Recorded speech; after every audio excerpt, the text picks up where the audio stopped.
So we want to thank you all for being with us this evening. We are officially starting our webinar for digital transformation. We're excited to be able to share this information with you.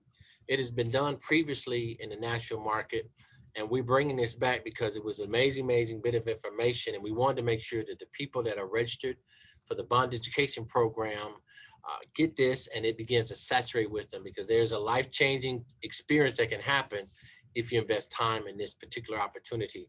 So we're going to give a few more moments for people to come, and then we'll get started. So bear with us. It is now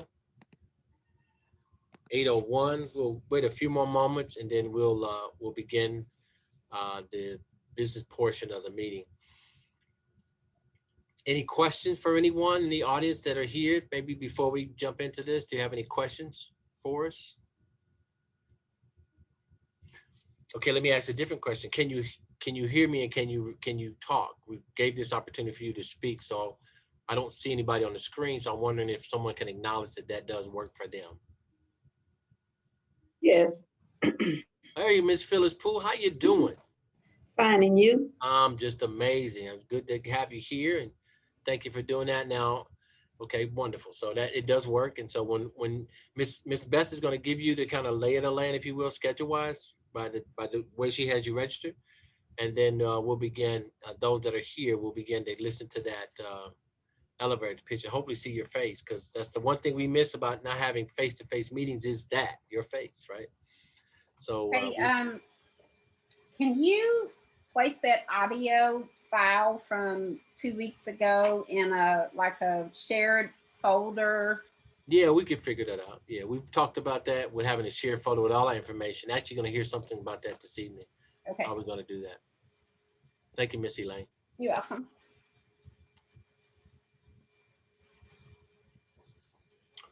You know what? I think it's that time in the evening. It's 8:03. So let's begin as we start. So how many people, just curious, that are here with us this evening? How many people do we have? Let me see 1 second. I can check that. 1, 2, 3. Okay, Miss Jackson, hello. Mr. Porter, see him. Wonderful. Okay, don't want to do that. Okay. Okay. So we ask everyone to take their cameras. Yeah, we want their cameras. I see him. I see Phyllis, Walter. Okay, perfect. Okay, perfect.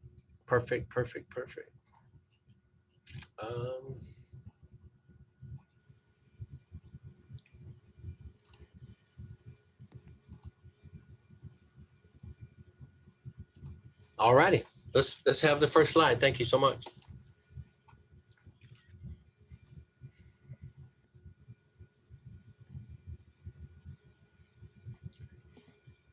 This evening, this is our objectives. We're going to have a welcome. We're going to have a quick audit, and Ms. Beth is going to get into the class introductions as we talked about it. And then we're going to have an amazing experience from Mr. Wilson as he talks about digital transformation. And then we're going to have questions and answers. Now, as we did last time, for those that wish to do the question and answer engagement, please feel free to do that throughout the presentation. We'll manage that as we did. And then for those that we haven't answered at the end, we'll be able to have a few more moments for that to be able to hopefully answer as much as we can. Understanding, as always, if we don't get the answer this evening, we'll find it out and get it to you. On behalf of the United States Department of Transportation Small Business Training Resource Center, we want to welcome you to the second module of the Bond Education Program. We're glad that you're here. We're excited about the opportunities that are before you in the Nashville MSA. And of course, our class is more than that. So we have some from Memphis, some from Nashville, one from Knoxville. So we have others that are there, but we're focusing on the Nashville MSA. There's an enormous amount of opportunities, and we're just excited to be able to move forward with you in that space. So welcome for this evening. A quick audit of the class. We want to make sure there's some really clear things. We send out surveys. We want you to send those back. We'll talk about it a little bit more on the last slide, but the purpose of it is to get your input. And I think last time we received 11 out of the 20 people, and we want to get 100%. That's our goal, is 100% every time. So I want to make sure that's clear. Also, in your questions, you'll get the response time for if we ask you class questions, send those to us, in like that next week, by the Tuesday of the next week before 5 o'clock. That way we'll have them for you to interface if there's some other questions that come out of your answers that we can interface with you. Ultimately, in the next couple of classes, we're going to begin to schedule your one-on-one sessions with your bond person.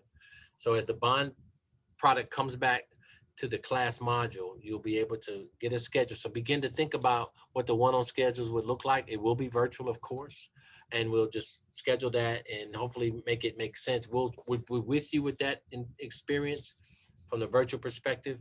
So some of those questions are going to be more financial related, and for that you'll deal directly with the bond person that you're dealing with, and any kind of documents that are necessary to foster that bond relationship and grow that bond relationship, you'll be able to deal with that in an email kind of way. So that's the quick audit for this evening. Glad that you are here and glad that you're committed. We want you to stay committed to the end. It's a long process, but it's a good process. It's an amazing process, a process that's going to make your firm better, a process that's going to make your firm more competitive in the market, and ultimately do what? Increase your retained earnings. So without any further conversation, we want to transition to Ms. Beth Barner, who's the project coordinator for our effort here. And she's going to talk about the class introductions and do a roll call, if you will. And then after that, we're going to begin your 30-second elevator spills and speeches so we can understand a little bit more about who you are. That will give us a deeper understanding of how we can help you. Ms. Beth, you have the meeting. Hi there, you guys. Good evening. And nice to see you guys. I have spoken to some of you guys and emailed some of you guys. What we are going to do right now, I see we have. You can go to the next slide. Miss Elaine Williams, are you present? I'm present. Phyllis Poole. You're present, yes? I'm present. I was on mute. Okay, and we have Mr. Darrell Jackson. I'm here, yes. And you will be doing the 30-second elevator speech for your company, even though Ms. Loretta Jackson, she's here, but you will be doing it for the company, okay? Ms. Jackson, you're here? Yes. I'm here. I was prepared to do the 30 Right. seconds. It's either one, as long as we have one, that's fine. Okay. We just need one. You're going to do it. Okay. All right. I'll do it. Perfect. Thank you. All right, Miss Juliana Wren. You present? Juliana? Yes, yes, Ms. Wren, yes, you're present. I see you. Okay. Something's a little, she's trying to. Oh, sure. No worries. Mr. Emmanuel is here. Yes, I'm here. Mr. Carlo Hyde. Here. Mr. Walter Portram. Here. And Miss Nike A. Here. Hi. That's who we Hi. have. Anyone else? Did I leave anyone out? Who's on and I did not notice you? Well, you have Angelo Lowry on. We're on the same company here, Walter Portram and I. Okay. So Mr. Portram, he will be doing the 30-second elevator pitch. More likely one of us, or I'll probably end up doing it. You end up doing it? Okay, just one. So we got Angelo Lowry on. So we're happy to have you guys here with us this evening. And we're getting ready to start with our 30-second elevator pitch. Beth, could you call out the name who's going to do it, and then they'll know? Yes, I will Okay, start thank off. you. We're starting off right now. First is Miss Elaine Williams. Do I have to go first? That's Miss Beth calling. It's fine. Before you go, we want to see your picture. So could you open your screen for that, please?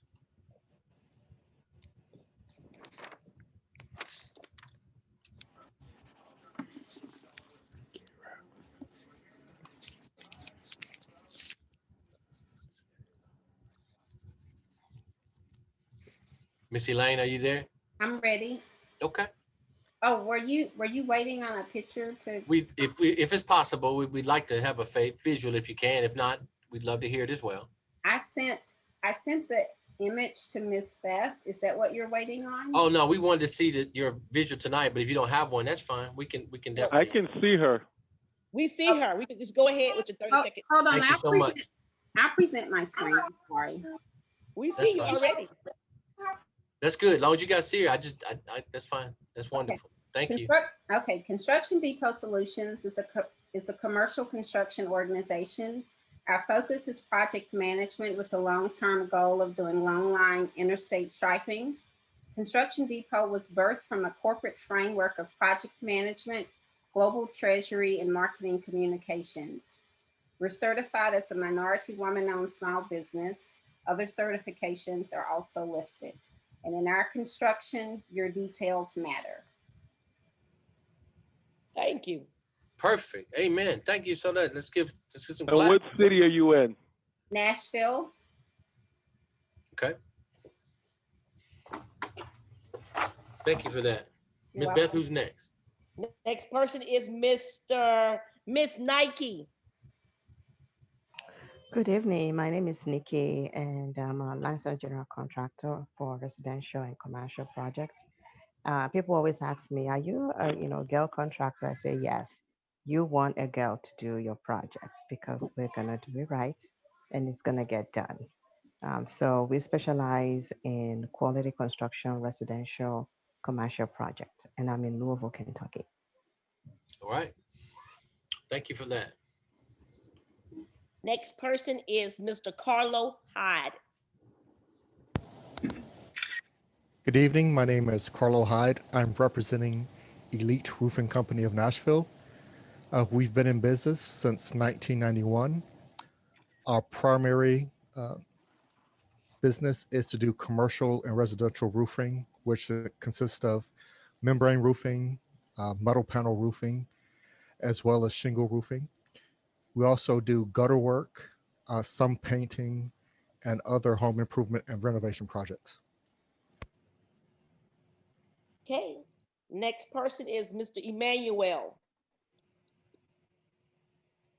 Right. Did you say I can share even my screen? I don't think so. We see you fine, Mr. Emmanuel. Okay. Yeah, so my name is Emmanuel Tuombe. I'm the owner of ABS Engineering. I have 15 years experience as a professional licensed engineer. Our main business line right now is engineering, but we have also a contractor license, and we'd like to grow our business into construction. And I'm pleased to be part of this program so that I can be learning how we can get into construction and all the details of it. Our main goal is to make an impact in the community we live in. I live in Memphis, Tennessee, and I see a huge need, especially in the minority community, where we have 65% of the community is African-American, but only 1% of the revenue go to African-American businesses. So I hope with this training, I'll be able to get more knowledge to get into construction. Okay. Right. Wonderful. Thank you. Next person would be Miss Phyllis Poole. Hello, I'm Lady Electrical. We're out of Nashville, Tennessee. We're a small minority woman-owned business, certified as well as with TDOT. We service medium to low voltage electrical, commercial, residential. We specialize in conduit, fixtures, electrical devices, electrical panels, troubleshooting. I've been in business for 2 years and with over 20 years of experience. Thank you. Thank you very much. We'll go with Miss Jackson. Okay, good evening. My name is Larita Jackson, and my partner and I own Infinity Supply. We're distributors of industrial supplies. We've combined our technical and our business experience backgrounds to offer products from tape to tools, from pumps to pipes. We work to exceed expectations for our industrial, construction, and utility customers. Thank you. Thank you. We would go with Mr. Portroom. Or will Angelo do it for Mr. Portroom?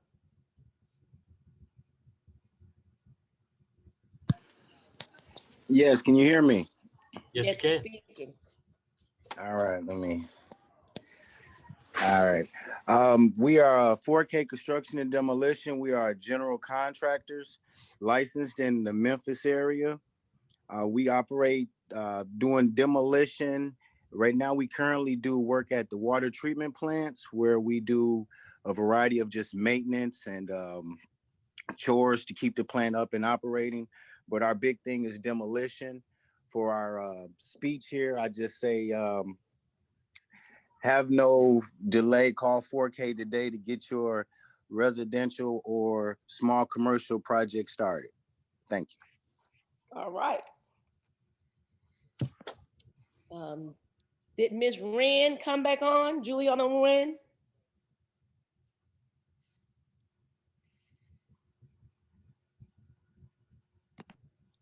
Let's see. Yeah, Portland.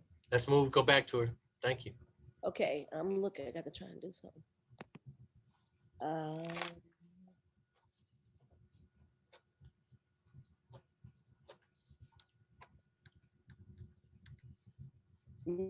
Ms. Wren? She's not on. So we get Carlo, Emmanuel, Walter. I'm here. Nikki. Yes. It's acting up on me. That's okay, Ms. Wren. We see you now. A lot. Okay. Proceed. Did you say something? Yes, we're doing a 30-second. Oh. We're ready for you to do yours. Okay. Well, my name is Juliana Wren, and my company is Allegiant Corporate Cleaning, and we specialize in commercial, industrial, construction cleaning. We're headquartered in Memphis, Tennessee, and we service the Mid-South, looking to possibly do business in Georgia, Alabama, and Arkansas, Mississippi. And looking to grow more into government and federal contracting.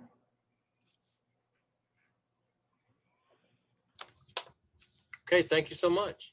Okay. Did Mr. Rimberto get on?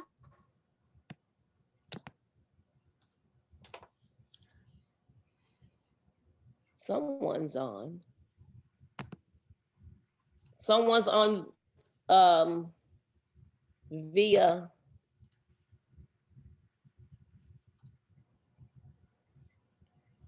audio.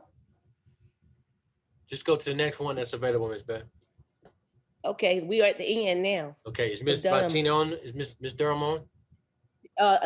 She's texting me now. She's trying to get in. Okay, we'll catch up with her. Well, we don't have. We can catch them up at the end. Okay. Did everybody have an opportunity to share their 30 seconds? You guys were amazing, by the way. Want to make sure that we allowed everybody had the opportunity to participate. This is Walt Portram. Angelo did an excellent job of speaking for our company just before I got on. I want to echo everything that Angelo said, and I want to add that it's our goal to build our community and to answer all our customer needs. Along with we have a motto that kindness, honesty, and integrity is the core values that we offer our customers. So along with what he said, we stand strongly with being a company that customers can trust. They can give any job or any responsibility to us and just rest on it. So this is Walt Portram, and our company is 4K Construction. And just wanted to add that little bit what Angelo said. Thank you so much. Anyone else that we missed? this evening? Going once, going twice, gone. Thank you so much for, oh, go ahead. Hello. Yes. Hi, this is Valentina. Can you all hear me good? I think I'm in here. I Can can hear hear you fine, all Ms. right. Valentina. Go ahead. Okay, are you all ready for me to pitch or? Yes, we are. Yes. Okay, let me say my. Okay, again, good evening, everyone. My name is Valentina Durham. I'm the CEO of Durham Housing and Construction Services. We are a DBE certified and minority woman-owned business located in Memphis, Tennessee. We specialize in transportation and construction logistics. Our motto is that we haul it all: sheetrock, barrels of cotton. We will tote your house, pallets of rice. That's what we do. And we're here. We can be reached at 901-805-9995. Again, Durham Housing and Construction Services. We're a transportation and logistics company. Thank you so much. Thank you. Anyone else? Did we miss anybody else? Is Mr. Roberto on? For those that did not make this opportunity, we'll catch you up on the end. We appreciate all that you've done. Now, we did this for two reasons mainly. One, we wanted to kind of get a gauge. Obviously, we can't get face to face. We want to kind of put a face with the name, understand more about your firm. We've read your bios, but it's important for us to hear what you say from your perspective. The second reason, it may be, for me, is just as important as the first. In everything we do, we promote B2B relationships. So I heard you can almost build a building by the team that's on this call, right? We got general contractors, we got electricians. I don't think I've heard of plumber, but we can tear it down, we can build it up, we can wire it, and then we can provide supplies to it. The point is, you may find a reason or a need to do business with someone in your own sphere of influence. So consider that as an opportunity today, and we'll make sure you have a list of all the class participants' contact name and phone numbers, email numbers as well, so you can contact them at your convenience. So without any further, anybody else to come on before we move to the next one? Great. Thank you all. You did a great job. You did just what we asked, and it was very bite-sized and very strategic. And what I've heard is that you can go out tomorrow, hopefully make 2 more pictures tomorrow from someone you don't know, so they can learn more about how you do business. Because all we're talking about, all we're doing with all these things, if you're not making any money, it doesn't make any sense. And we promote that. We're going to push that as aggressive as we can. So I would further delay, we'll go to the next slide.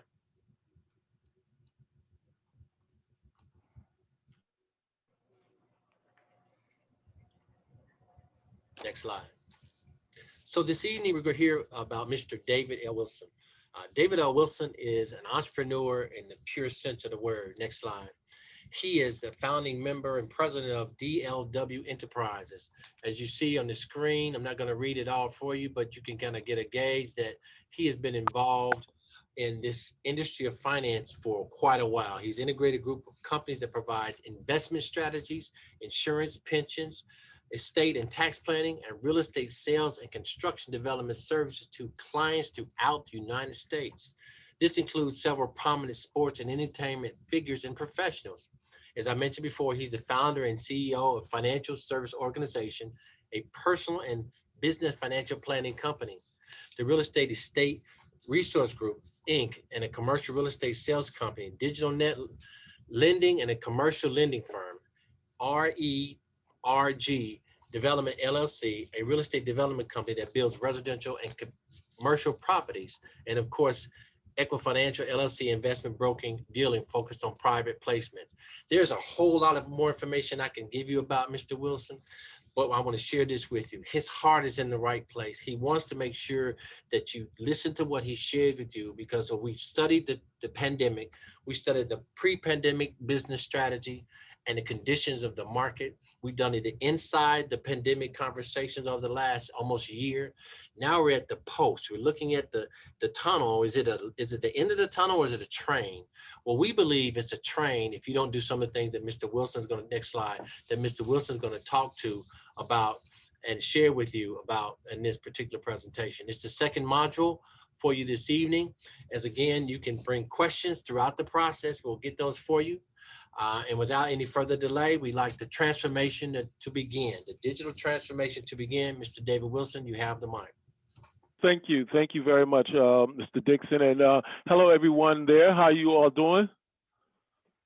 I guess everybody's moot, but I must tell you all that I'm sitting here in Greg. Miami, Florida, right off the water, and the temperature is about 75 degrees. So if you're somewhere it's cold, we welcome you to come to Miami and spend some money, help the economy.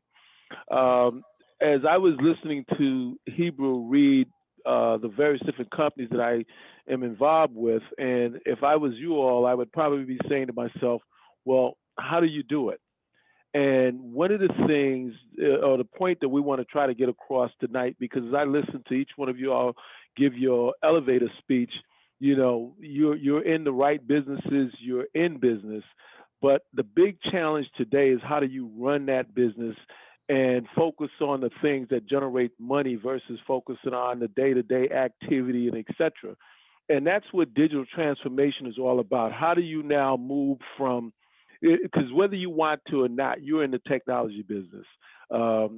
If you're a construction company, you're a technology construction company. If you're a plumber, or you're selling products, because everything is being done via a digital kind of process, being a digital kind of model. And the data has shown that if the companies that convert into much more of a digital transformation process over the next decade, they can expect their revenues to go up by about 30%, and companies that do not pivot will probably see losing revenues at around 20%. And the reason is that it's all about efficiency.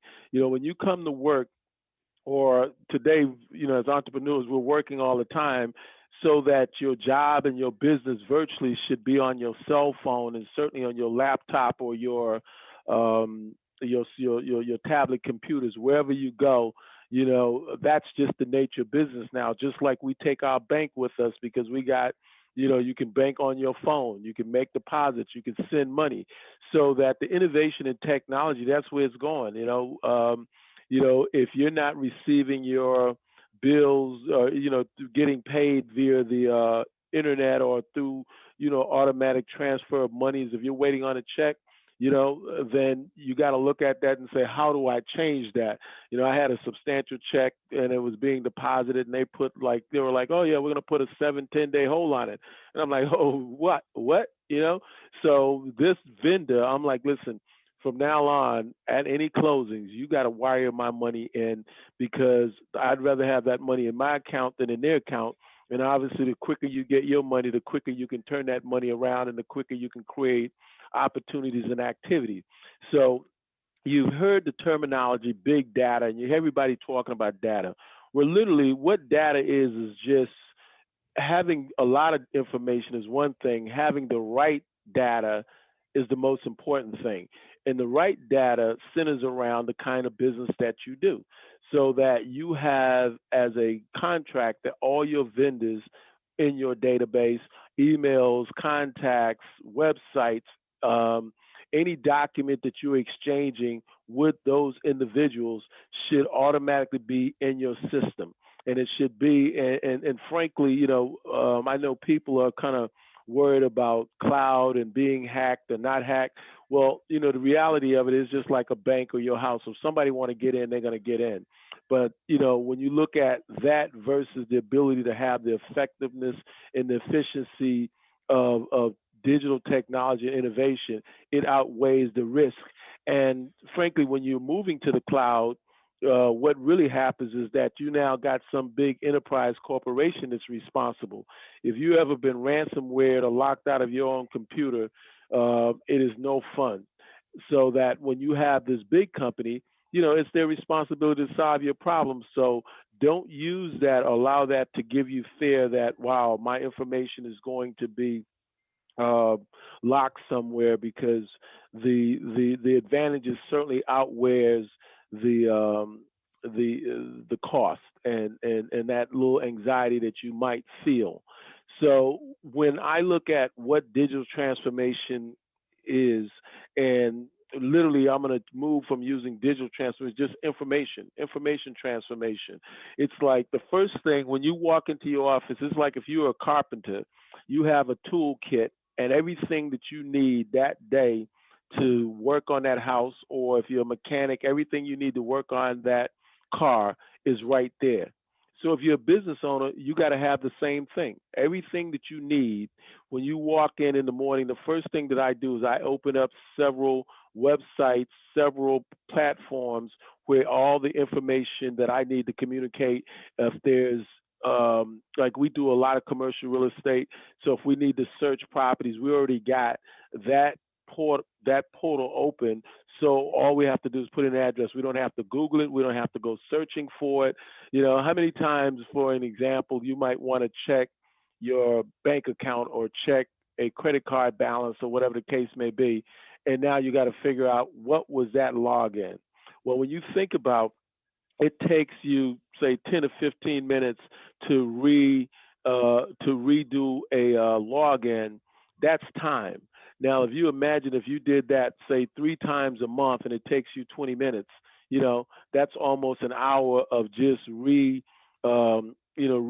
a password, you know, and time is money, because that's what we're selling now. We're selling our time. As much as we might think we're selling a product, we're actually selling time, and the more efficient we can be with our time, the better off we're going to be.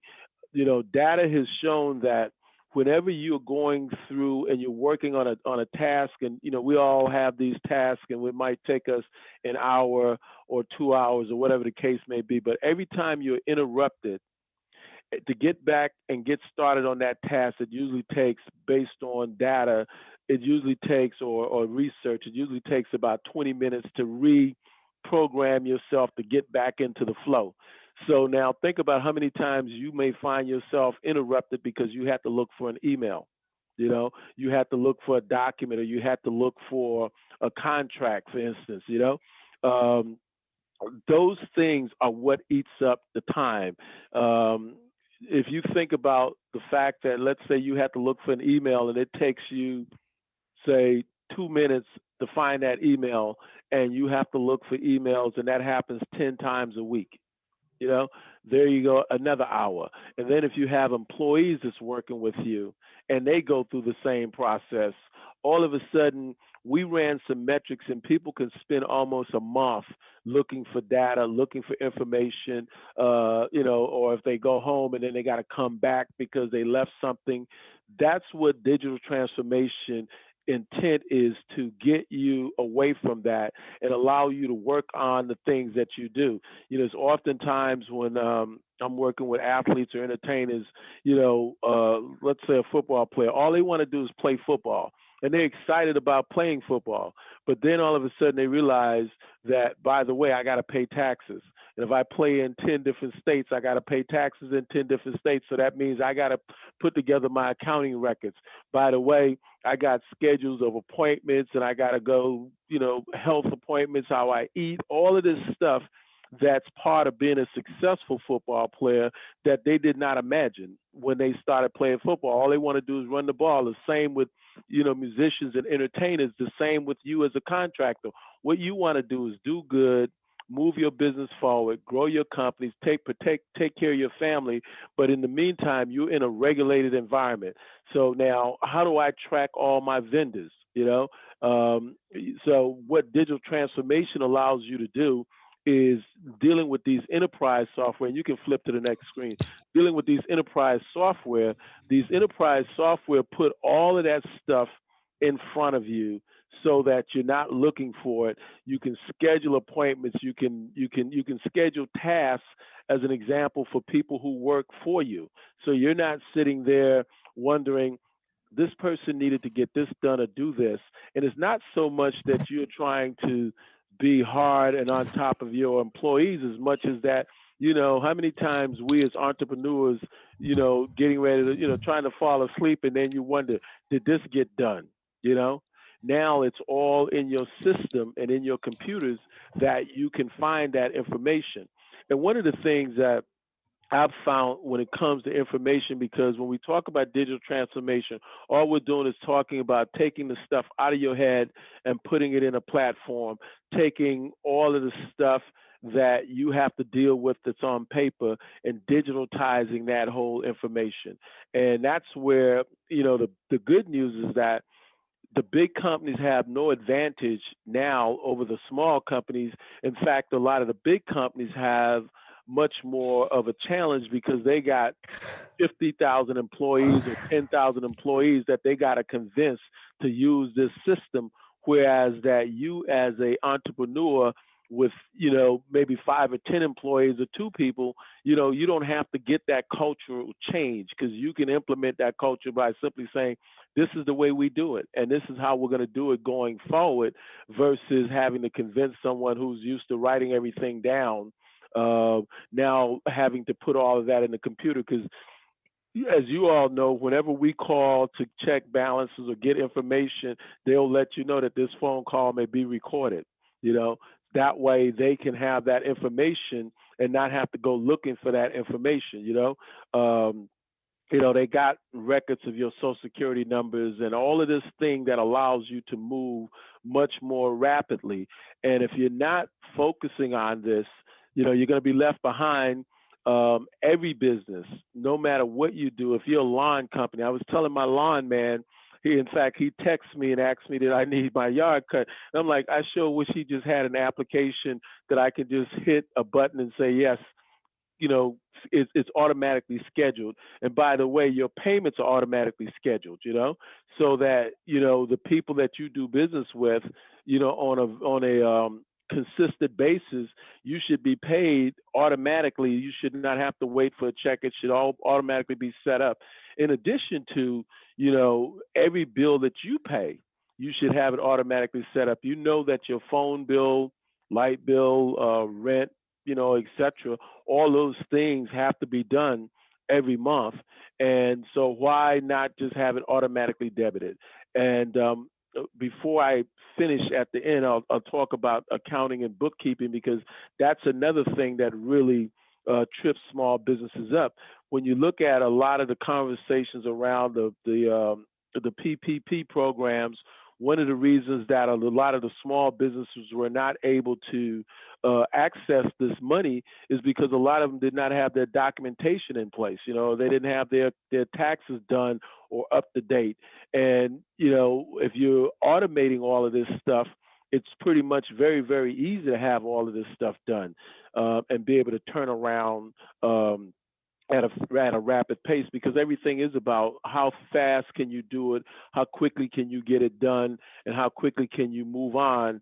And frankly, today you find companies that will not do business with people who are not automated or efficient because it's costing them time when they have to go through processes that are more manual in nature than are not, And so again, another reasoning for you to look at this digital transformation, but the ultimate reason is that it saves you time, which helps you make money. Today, as you all know, no one needs a secretary because your computer can answer your phone. You don't need somebody writing a letter because you can create form letters, but you can type a letter. In fact, most companies, and certainly with our company, we speak to our computer and we speak our letters, and it's created versus sitting and typing a letter. And I type, reasonably quickly. And so, all of these things are part of the digital transformation space. So what you have in the market is you have what is called enterprise software. So the enterprise software is just sort of what the name says. It runs your enterprise. And so the first thing that you do when you look at enterprise software, the one that we use is called Zoho. You have Salesforce. You have a whole ton of them out there. We did a lot of research before we decided on the one that we have. But having said that, the first thing you want to do as you identify these software, and by the way, they're not very costly. You can get a pretty good digital enterprise software for $150 a month, and you can have quite a few users on that platform. So the first thing that you do is you get all your contacts into this enterprise software, and the information that you're typically capturing, obviously with most of them, is emails, phone numbers, websites, all of the people who work for that particular company, addresses, et cetera, et cetera. To give an example, I do a lot of traveling, so if I'm coming to, let's say, Nashville, I can hit a couple of keystrokes and find everybody in my database in Nashville. Now I can think about, while I'm in Nashville, who do I need to reach out to versus trying to mentally figure out, okay, who's in Nashville? I can just pull it up on my screen. So now once you got that in there, one of the beautiful things also with most enterprise software, if you send me, Mr. Jackson, an email and you're in my database, all I got to do is go to your name, and every email you've sent me for the last 5 or 10 years is going to pull up. How many times you thinking about, wow, I need to find this email that this person sent me? You know, give you another example. You're traveling and you meet people. Let's say I'm in Nashville and I meet 30 people. I'm not going to remember all 30 people, all of those person's name. But when they go into my database, I can put a tag that said Nashville Conference. Now all I got to do is pull up Nashville Conference, and now I'm going to remember, okay, that's the person that I need to call to follow up on. So creating this data first, and that's what digital transformation is taking this information that you might have on a card, that you might have in Microsoft Outlook, because Outlook does a good job just in terms of contact, but it does not give you the ability to interact with that information. How many times somebody referred somebody to you and, you know, say, hey, this person wants their roof done or whatever, and you might not remember that person's name. Well, in a good enterprise software, you can tag the person who referred it to you. So you may not remember the person's name that was referred to you, but you're going to remember who referred you to them. So when you go to their name, that person who they referred you to is sitting right there. You know, that's once you get that information into your data, it becomes very, very important. Now, as let's say a roofer, or any of the businesses that were listed there, one of the things Hebrews said is that we have enough of people on this presentation to build a building, right? But suppose you need to find an electrician, and you got a database of, say, 5 or 6 electricians. Well, you can tag in your contact electrician. So therefore, whenever you need to look for electrician, you hit a couple of keystrokes and all electrician in your database comes up. And that's important because let's say you're doing a project and you want to find an electrician, but let's just say you want to let the electricians know what you're doing because they may run across an opportunity and they need a roofer. But then you can just hit a keystroke and send them out something saying, hey, just checking on you. How you doing? You know, we're working on this project. I hope business is going good, because it's like they say, the squeaky wheel gets the attention, so that you have the ability now to reach out to people at a really easy situation, because people are always amazed. When do you have time to do that or send an email? Because the first thing is the email is the easiest thing to send. Finding out who to send that email to is what's important, you know, so that you create a database of plumbers and electricians and roofers and contractors and painters. And again, if you're looking at government work, you know, you create a database of all of the government agencies that you want to do business with and the contact for those people that you want to do business with, because now that information is in your computer. You could be sitting, you know, I could be sitting at a restaurant and say, you know, I need to call, Walter Petrum, and I can do an activity or do a task right there on my phone. And tomorrow when I come into my office, the first thing sitting on the top of my activity list is to give him a phone call, you know, and it took me maybe 30 seconds while I'm sitting there at my over lunch or something, you know. And again, that's what you're looking for just in terms of what it does. But what it also does when you're looking at data transformation, I like to say that we are now curators, like art curators, but we're curators of information. In fact, today, when you look at companies and you look at the valuations of companies, whether they're small companies, big companies, by the way, don't call yourself small companies, call yourself boutique companies. You know, it has a better ring to it, and small just doesn't have that better ring to it. You're not small, you're just boutique, you know, and you can say I'm selective, but I just think it psychologically, it paints a different, you know, it just paints a different optic. The other thing that with enterprise software that I think that people must come to grips with is that unfortunately we cannot separate our business from our activity. And so that when you got this database and you're transforming and you're putting information in, you want to put all your personal family information in, your contact info. If you got children and you need to find your kid's teacher or your kid's doctor, you don't need to have to get out of one platform and go into another platform to find that, because you can put that information in there and you can put a tag on it that says family members, and you never have to worry about, okay, it's interfering with my business, but my business is part of my life and part of my interaction. If you're active in your church, you can have all your church members in your database in your enterprise software, because information should not be separate. When you look at how information is now beginning to, and you can move to the next slide, beginning to impact businesses. If you go back 40 years ago, and you look at the value of a business, it may be, okay, this is real estate, so the real estate is valued at $20 or $30 million, right? Today, they're putting value on information and data, because the person who has the information and data and has the ability to communicate with people, that is a value, and people pay for that value. If you look at a lot of debates around the big technology companies like Facebook and Instagram and et cetera, and people are being annoyed, and the regulators are beginning to think about, okay, how do we roll this in? Because they got data on you everywhere you go on that internet. Everything that you look at, that periodically somebody's going to send you an email. We saw that you were looking at this, because they're collecting data on you and they're developing a profile to be able to say, we know what this person might be considered buying next. So if we send it to them, that puts us in the front of the line. And you as a business, that's what you have to do. You have to create this information and curate this information across the people that you want to do business with, the vendors and people that do business with you.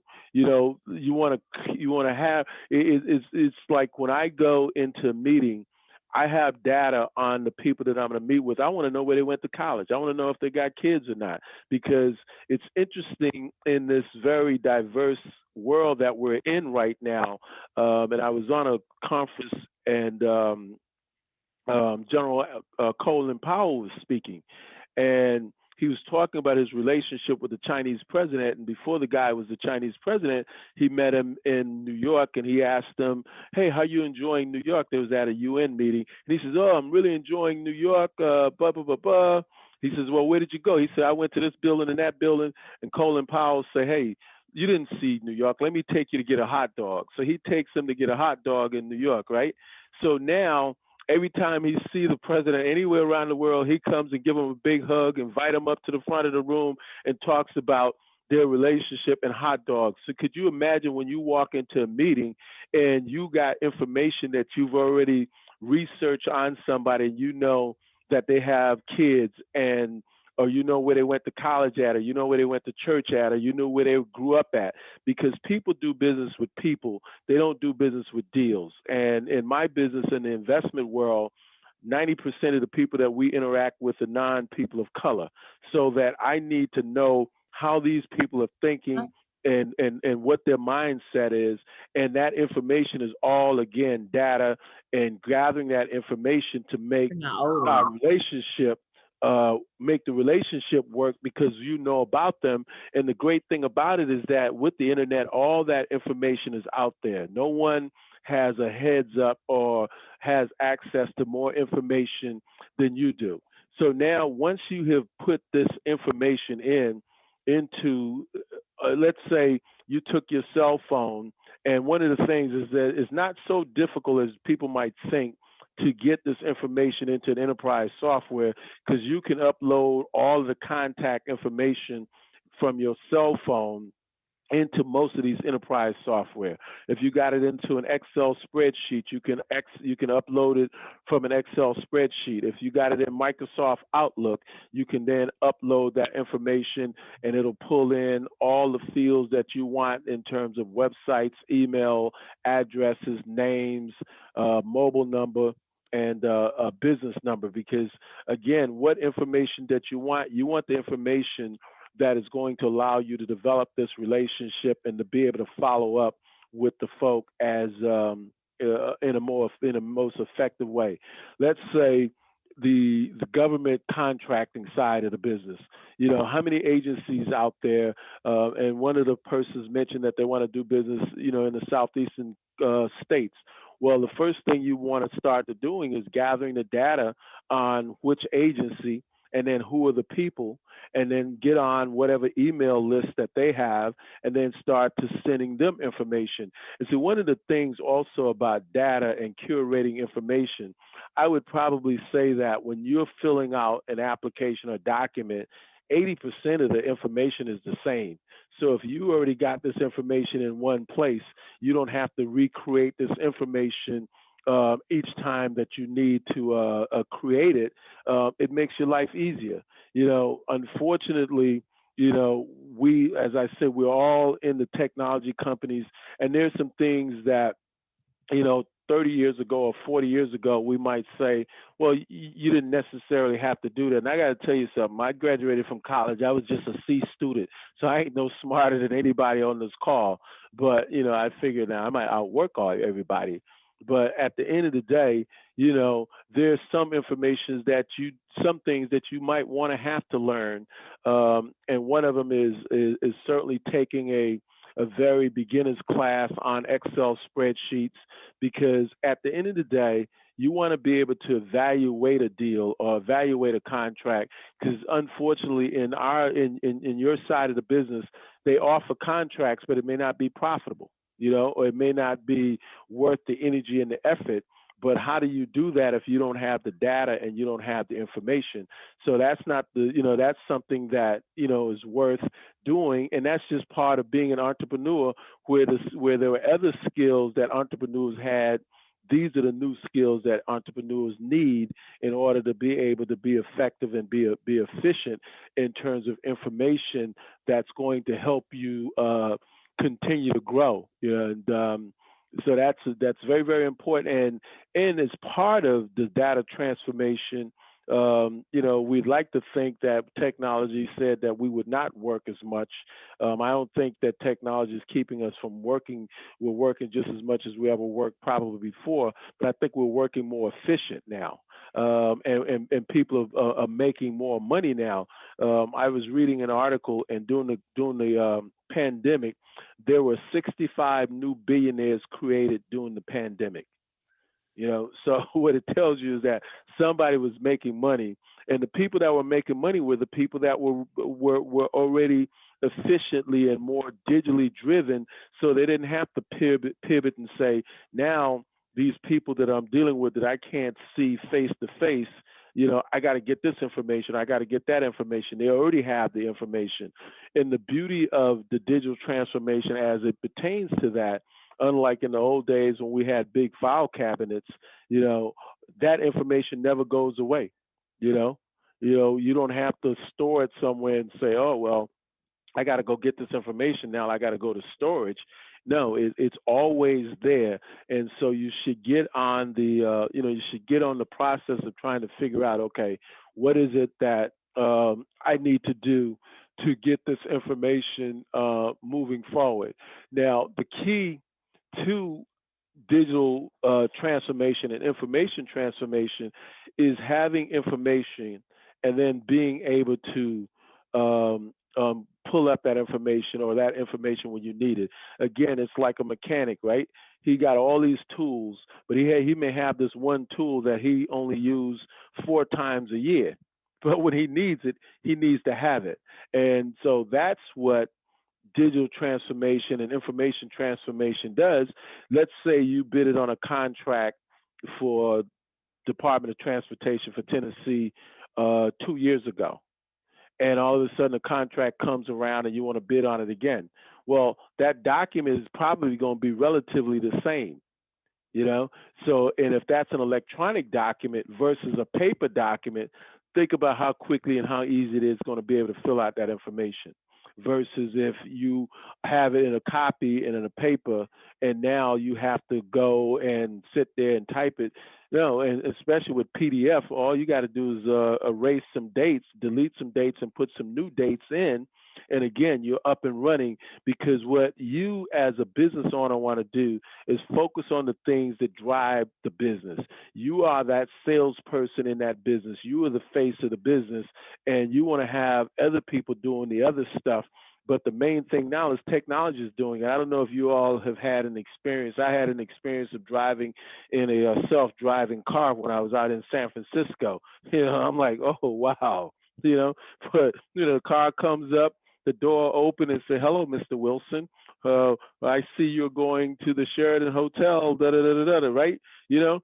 Somebody's not, to me, that was like the coolest thing, because now somebody's making money and they don't have to pay somebody a salary to do that. And as we as small businesses, it's not that you want to put people out of work, but what you want to do, I think, is you can put more people to work. They just have to be working much more efficiently by using a process that allows for someone else to do the rudimentary things that you have to do. All your bookkeeping should be done automatic by a computer or technology.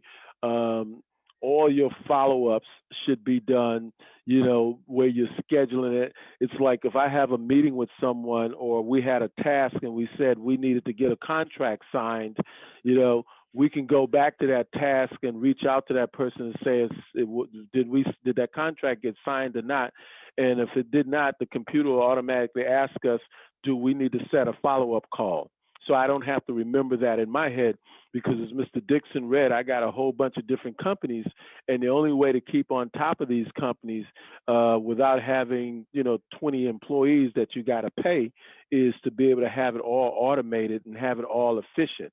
And it is over the years, and I've been involved in enterprise software since the early 90s, but just over the last 2 to 3 years, where the capacity, and particularly with cloud platforms, it has increased my production, I would say, by about 30%.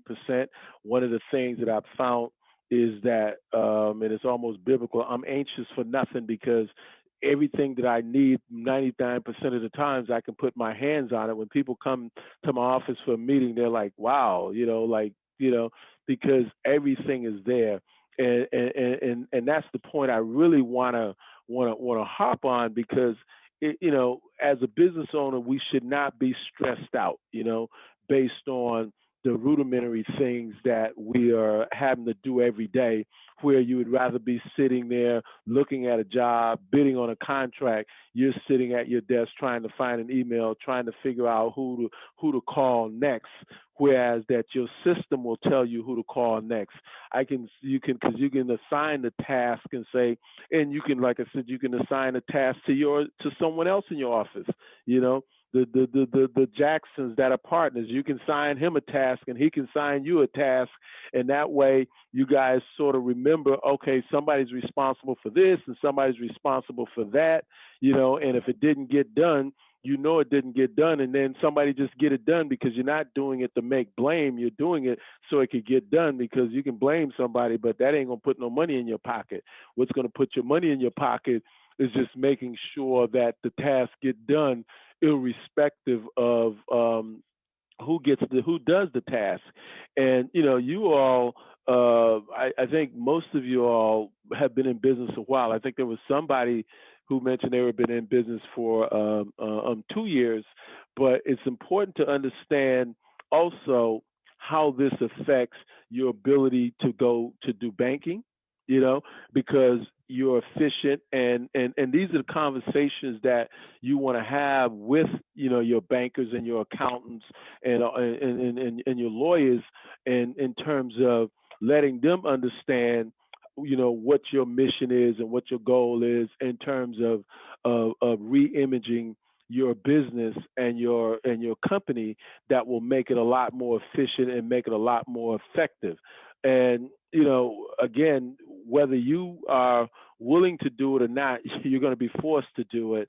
Right now, data shows that only 24% of U.S. companies are able to digitally now embrace the transformation, but it's going to continue to increase. Give you an example, IBM if you go back probably over the last 7 years, they make more of their money. They only make about 10% of their revenue comes from selling computers. All their revenue comes from now software.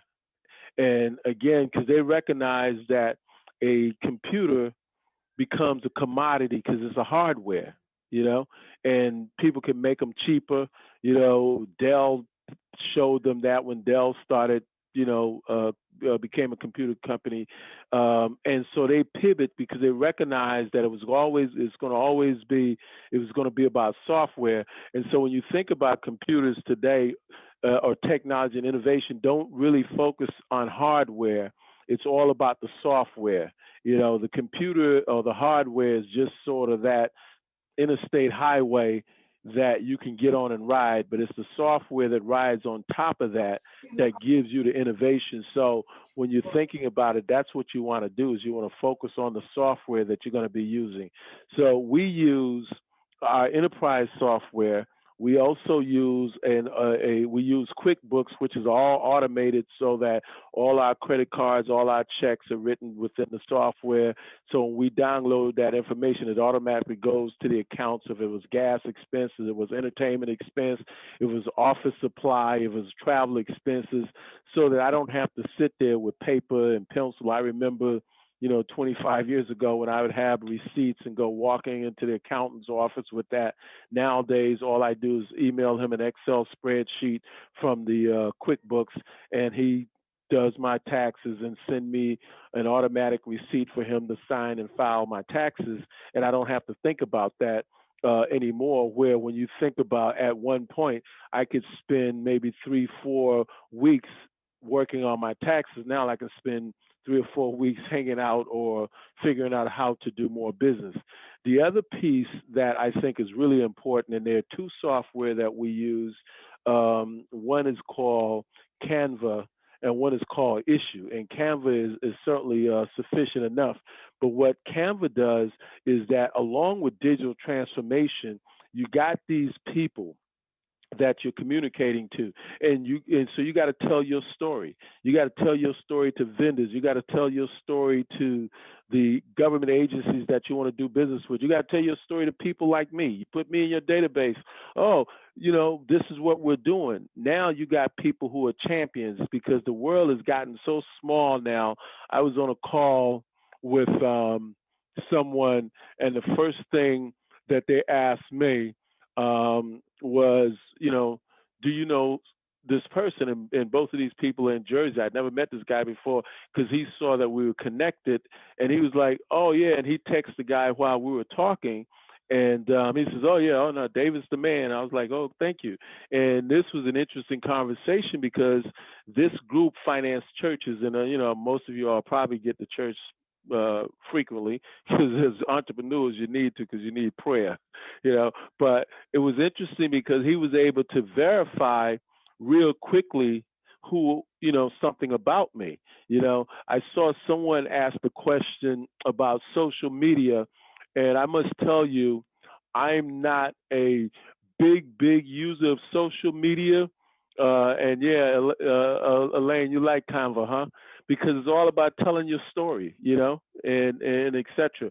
I'm not a big user of social media from the standpoint of, I like to communicate from a technology and a digital way with people who are engaged in what I do for a living, and who are engaged in my business arena, versus it's nice that people know, and it's like I've been giving all my friends, young friends who are like the top 40, under 40, a lot of business, because I'm like, listen, giving them a hard time. I'm like, listen, first of all, it would be nice if all we had to do is compete with black folk that was under the age of 40, but that ain't what we have to do. We got to compete with everybody.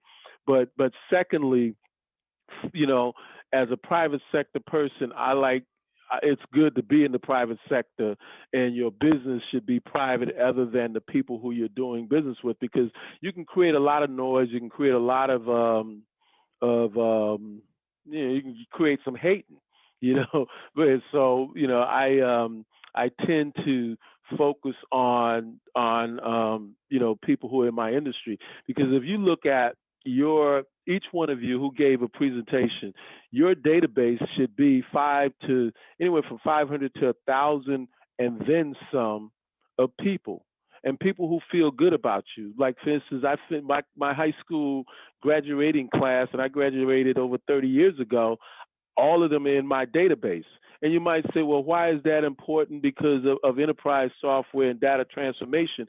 Well, those are people who are my cheerleaders. Those are people who are going to encourage me, So I want to be able to send them something or be able to just be connected to them. It's important. What I've actually found is that now a lot of their kids who went to college and school and got different technology skills or whatever, I can call them up and get input or kick around ideas and concepts with them, because again, they're in my database. And again, the digital transformation is about putting that information that you need that's important to you. Let's just like as a roofer, as an example, and you go to a church, all the people who go to your church that you communicate with, you should have their contacts in their email, because guess what? If they got a friend or somebody else that they know that needs a roofer or needs your service, they know how to reach you because you know how to reach them, And so your number one asset today is information, because those are the people who are going to be feeling good about you. I have people who mentored me and people who I mentored. Those are the people I want to know and be able to reach out to from a digital perspective, because they're people who are going to champion me, And so you move from almost the material world to the spiritual world of what information is, because information, unlike real estate, which is a hard asset, it's more of a spiritual space in terms of what you want to do and how you want to interact with people. So now, once you've gotten this information in, you got the contacts and all of this. What's also important is now you got the people in, is to be able to identify them based on the type of work they do, the services they provide. For instance, as a business person, I got like 4 bank accounts and a bunch of credit cards and et cetera, et cetera. So I got them all in my database so that I can hit a couple of buttons, pull up all the credit card folk, because you know how your credit card bill get late and you figure, well, how did that get late? And all of a sudden you realize they changed the payment date, right?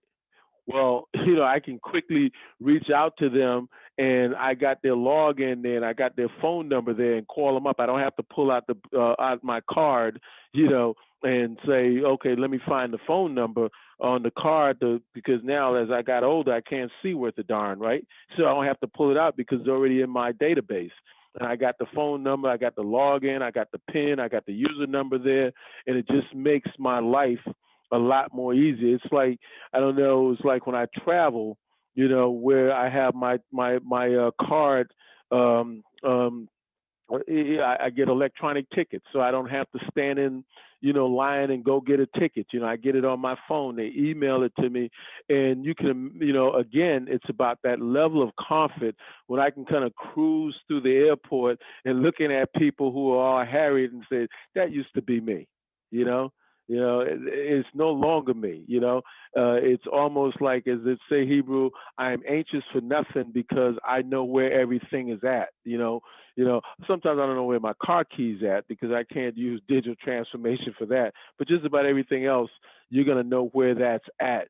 And what it also does is begin to force people who you interact with to also get in some level of compliance, because if I cannot email someone, we don't communicate by fax anymore. Remember when that was a hot thing, or some of us, we remember when beepers was a hot thing. I wonder what we used to do when you would go to pick somebody up for lunch or business meeting, and, you got to come up downstairs and you're sitting there waiting. And how long is it going to take them to come out of that office building? Now you call them and say, come down in 2 minutes, But again, that's saving us time, it's saving us energy. And energy is so important because we as entrepreneurs, and particularly minority entrepreneurs, we don't have all the same resources, and our energy can get really zapped when you have a situation that just kind of negative because of whatever the case may be. And so, being able to preserve your energy to do the things that move you forward from a business perspective is very, very important. So the more I think about this, I think about it from the spiritual standpoint of how, the confidence, the peace that you can get that allows you to generate more dollars. And again, as entrepreneurs, this country was built around entrepreneurs. I can tell you, living in a state where we voted Republican, and you have people who come to this country who from Florida voted in whatever way.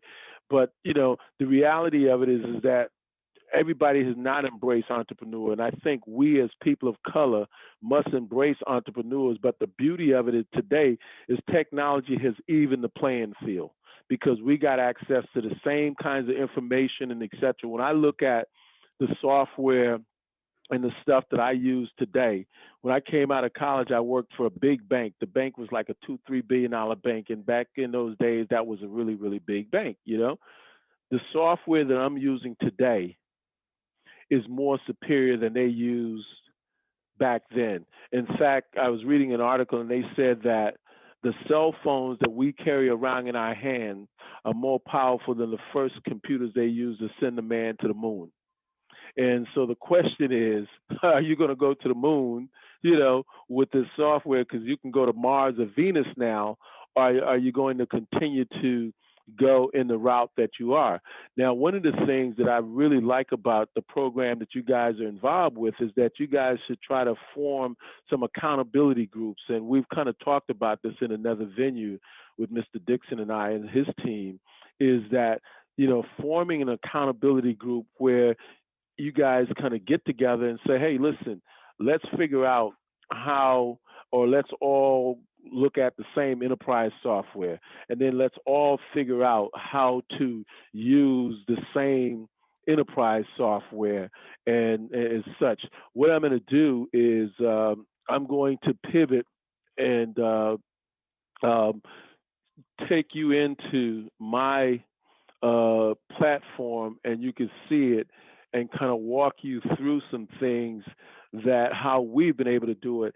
And one thing about the digital, so we're going to do a screen share now. And let's see, I want to share this computer. Okay, can you guys see my screen? And then on the top of it, it says Dennis Kyle. Not yet. We just see your picture. Good, you didn't see my picture? Oh, okay, let me do share just screen. See your picture. Now can you see my screen? Yes.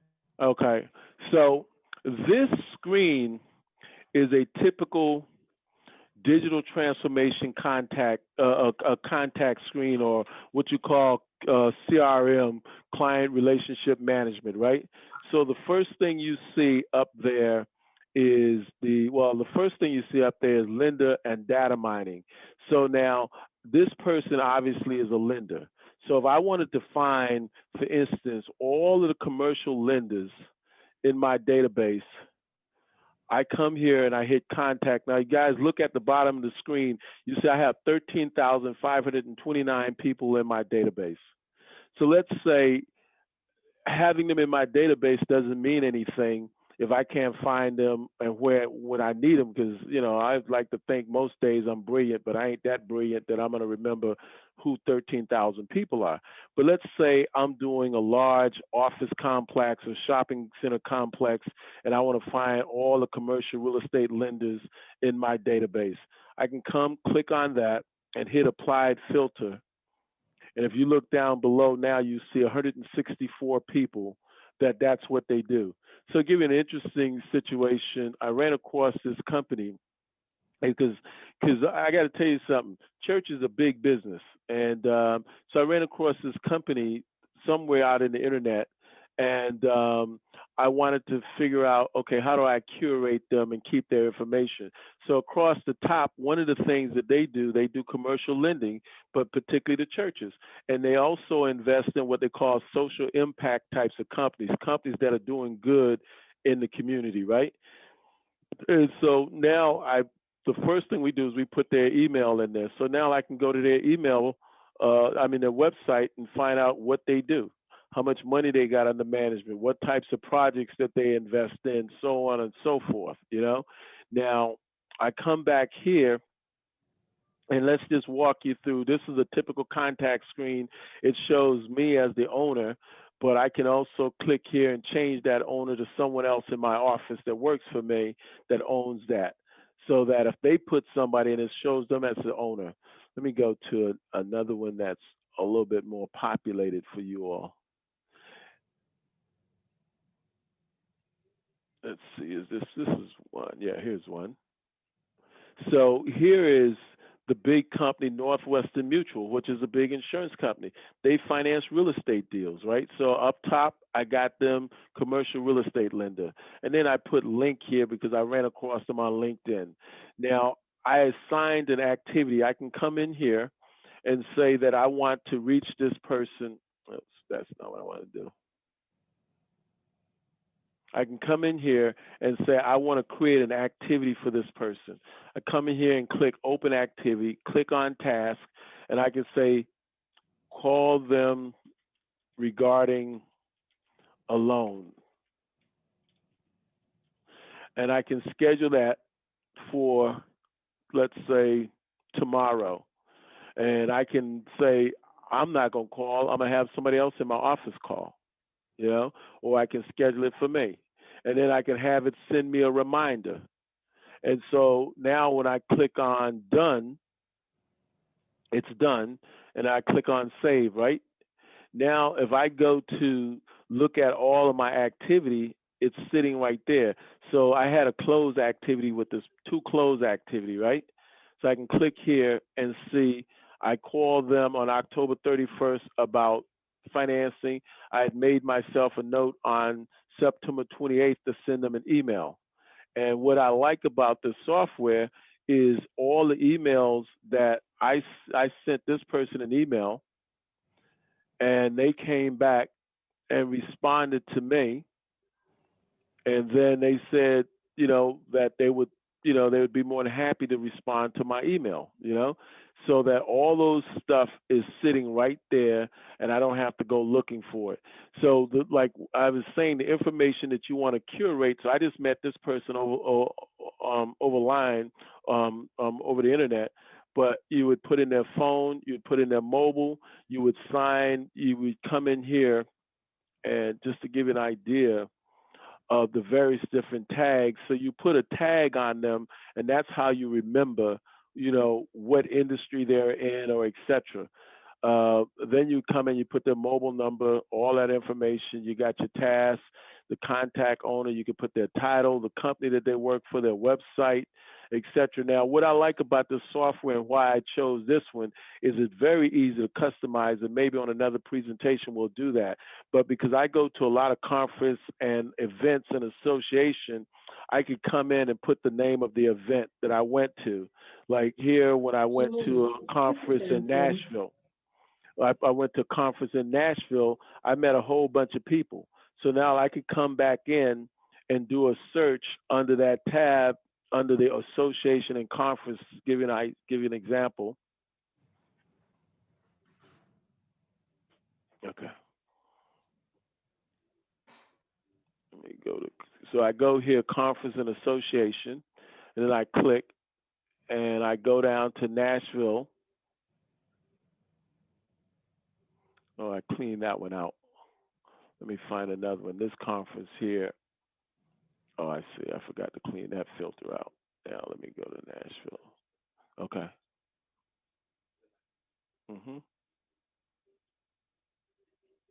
Hold on a minute. Let me unclick that one.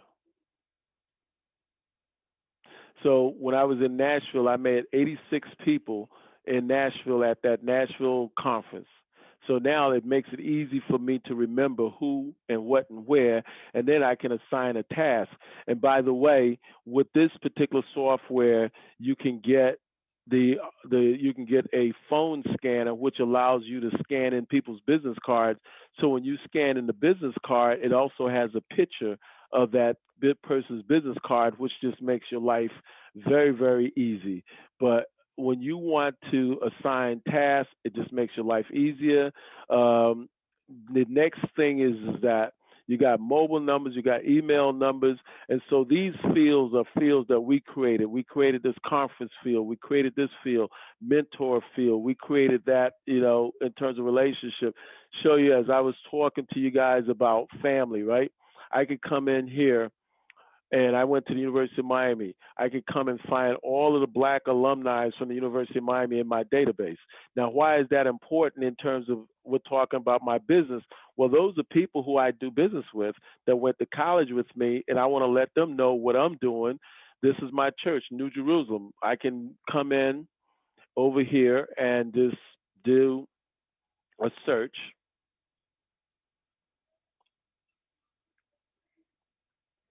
And I call this field personal search. So you get the ability to call it anything that you want. And so now I come in here and I says, okay, I want to find, I'm an alpha that pledged fraternity. So let's say my family members, some of them I don't like, but I got them in there anyhow. So I got 32 people that are in my family that I want to send emails to. What I find this interesting is that I got some young cousins that went to law school. I want some advice. I call them up. Why not call people that I already got a relationship with than to call random people that you don't know, you know?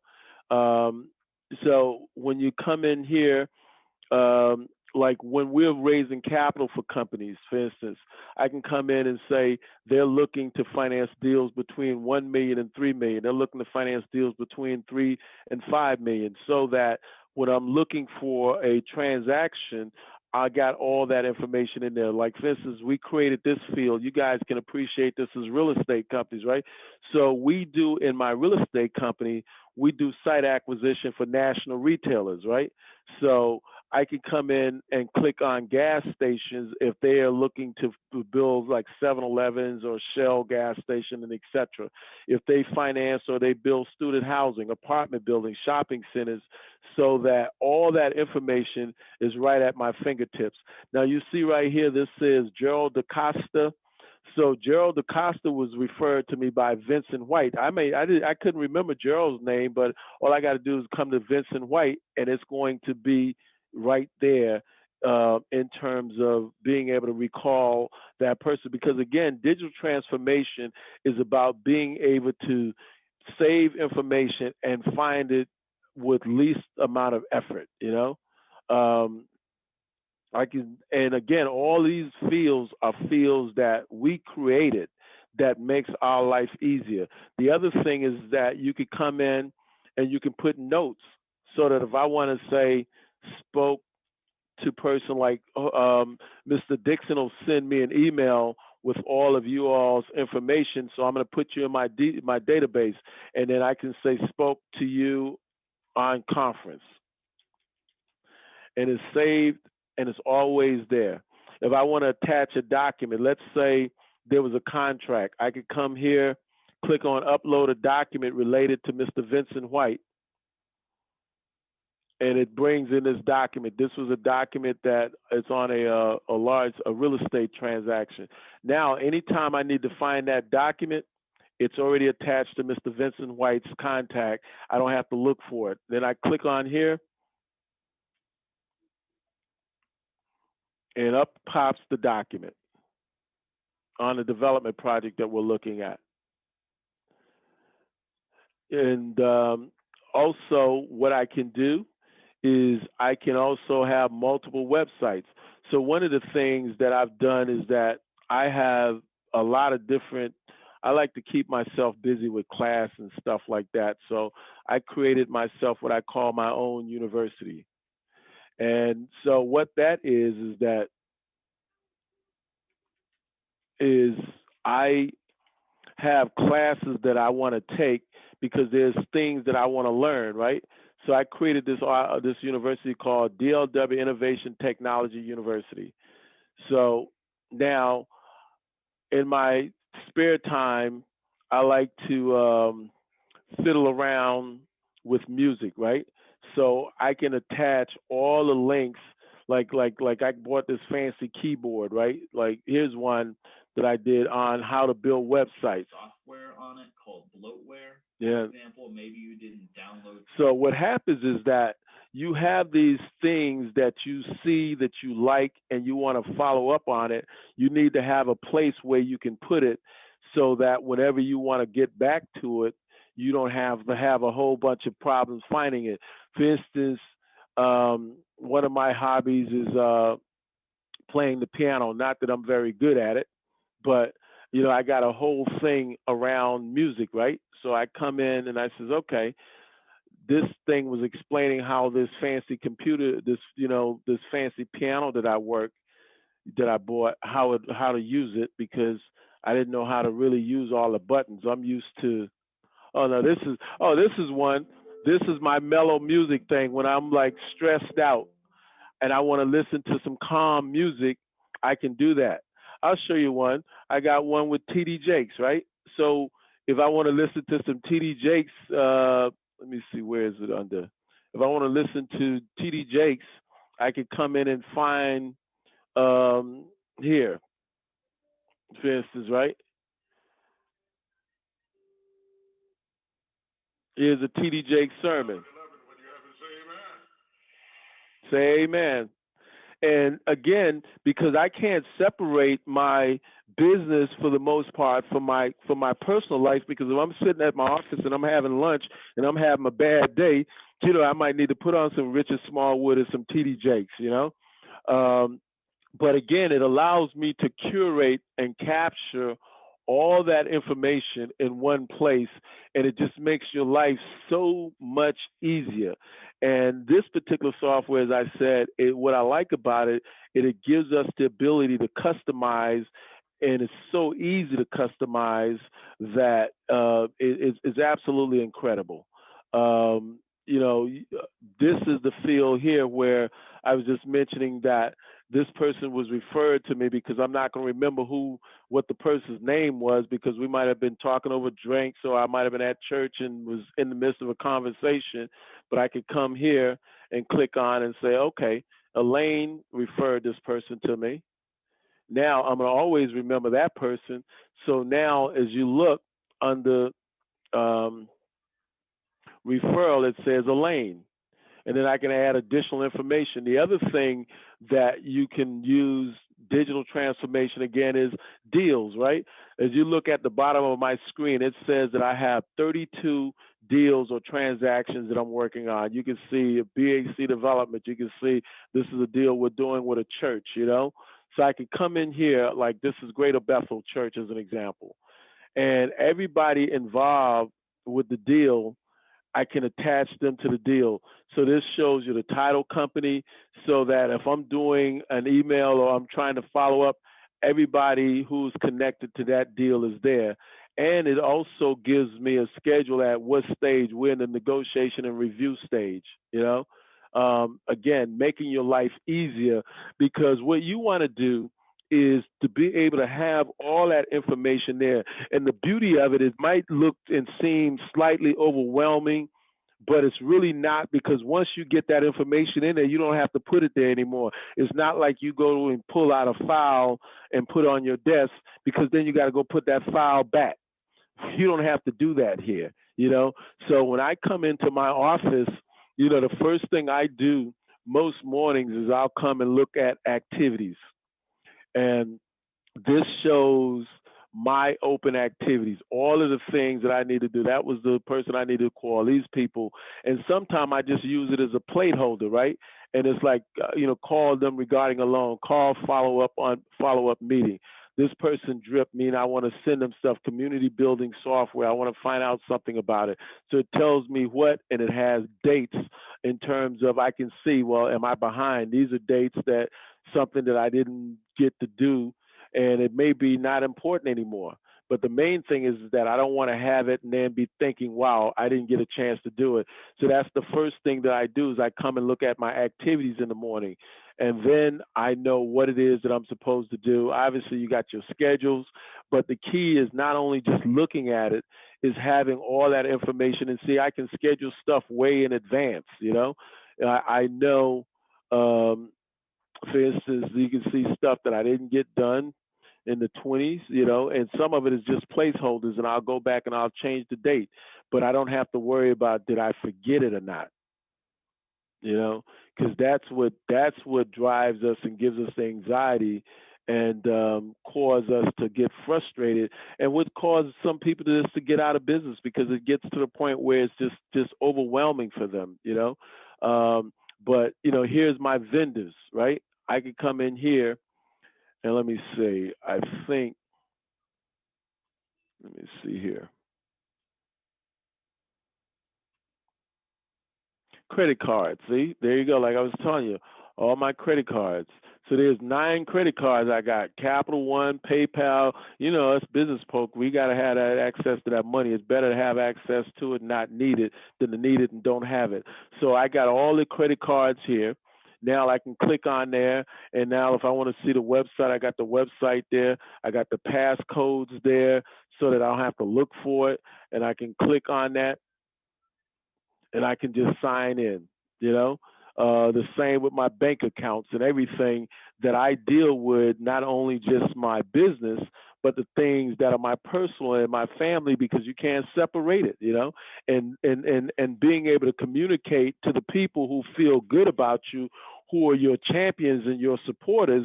That's what the digital transformation allows you to do, you know. And I think we can open up for questions, and I know they got some closing things, but you know, I didn't want to go over the top, and I can get into a whole lot of technical stuff.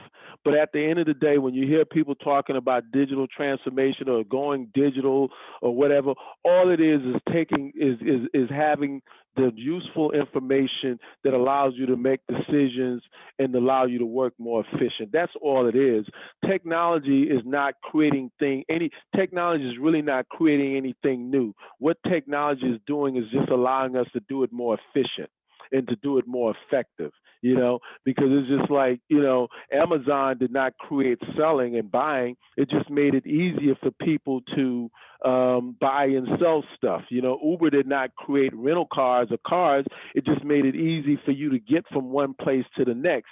And so that's what you want to think about as you embrace it. Now, I got to tell you that I've been using enterprise software since the early 90s. That's why I got such a substantial database, and I got some other databases as well. But the key is that when you decide that you're going to embrace, and I'm just going to say, y'all got to embrace it. So now that you're going to embrace it, you know, you're going to have a kind of a learning curve, right? I don't know if any of you all are musicians or any of you all played sports or whatever, anything that you've done, whether you're cooking. When it started, it wasn't so easy, but then after a while and you kept at it, it just became easier, right? So that when you first start, it's going to be a little bit of a challenge because you're trying to learn something new, and it might seem like, wow, this is more time and energy than is worth it. And that's when it'll probably be there for the first 2 or 3 months. But over a period of time, as you get accustomed to it, it's just like on my computer, I talk to it on my phone, with my headset. And when I first started, it was just a pain in the neck. It didn't seem that it was efficient. And then as I kept using it, it just became so easy that all of a sudden it was like, wow, how could I have not been using this thing, you know? And if you look over on the other side here, you can create invoices from these software. And I can tell you this software costs, this software will run you about $59 a month for one user. I mean, we can all afford that, right? We can skip maybe 2 lunches a month, right? And it runs about $59 per user. And again, you have a lot of others out there I would say I'm not pushing Zoho, but I am pushing Zoho because I'm just comfortable with it. And before I chose this particular software, I did research for about 6 months because I was migrating from a Microsoft platform to this particular platform. And then it has some other components to it that just, at another time and another date that if I shared with you, it's just amazing because it allows you to create your own communities of people. So that's one of the things that Mr. Dixon and I are talking about is potentially creating a community for you all and then bringing you all up to speed and teaching you all how to use these particular software so you can spend the bulk of your day doing things that generate money and not spend the time trying to figure out, okay, where do we go next? So I want to kind of bring my presentation to a close and open up for some questions, some inputs. Trust me, as I said, I'm just a C student, so ain't nothing that I shared that you smart people on this conference would not be able to do. And so it's not complex. It just takes a little commitment, but I guarantee you it will increase your income and decrease your stress because there ain't no sense in making a bunch of money and not feeling good and sick. So at that, Thank you so much, David. Stop sharing my screen and turn it back over to you guys. Thank you so much, David. We appreciate the level of investment you did in preparing for this session and also sharing some of the results of the labor that you provided in creating a platform for you to be more efficient. I think at the end of the day, family, that's what you heard, right? How can you make it more efficient? And entrepreneurs, it's tough to create a silo for family, a silo for business, because we all know it's all mixed up. Church, frats, sororities, Masonic orders, all those things tie into how do you increase your bottom line. If you could be more efficient with that, and this is one way you can, we envision that being that. Now, how does this relate and how's it relevant to the bonding market? You would ask. I'm sure you asked, what are we doing here? The bonding market is moving into digital formats and frameworks. So if you begin to embrace this culture of being digital, and that's what it is, it's a cultural change for you to be able to see how efficient you can be. Because if you can do this thing with your contacts, your finances, your forecasters, and your project performance profiles, if you will. So when a bonding agent says, can I see the last projects where your revenues was this, or can I see where you have problems on a project? So you think about from a project execution, project management point of view, if you invest in something like this, you'll be much more efficient and much more respected by that bond agent that says, I need something, you want a bond for this project? First of all, you're not gonna tell him you need a bond tomorrow, but if you can give him the information tomorrow because it's already ready, he's going to pay more attention to you, right? Relationally, he's like, wait a minute, this person responded without me asking them 20 times for something that I'm trying to get them a bond for. And that'll definitely increase your bonding success rate and also the relationship ultimately to get the bond to a premium that makes sense for you. Because initially bonds, if you have one, the premiums may be higher than normal because you're just beginning the process and they don't know who you are. So this is another way that you can earn that respect. We have several questions. And let's see, I saw them. Here they are. Okay, great. I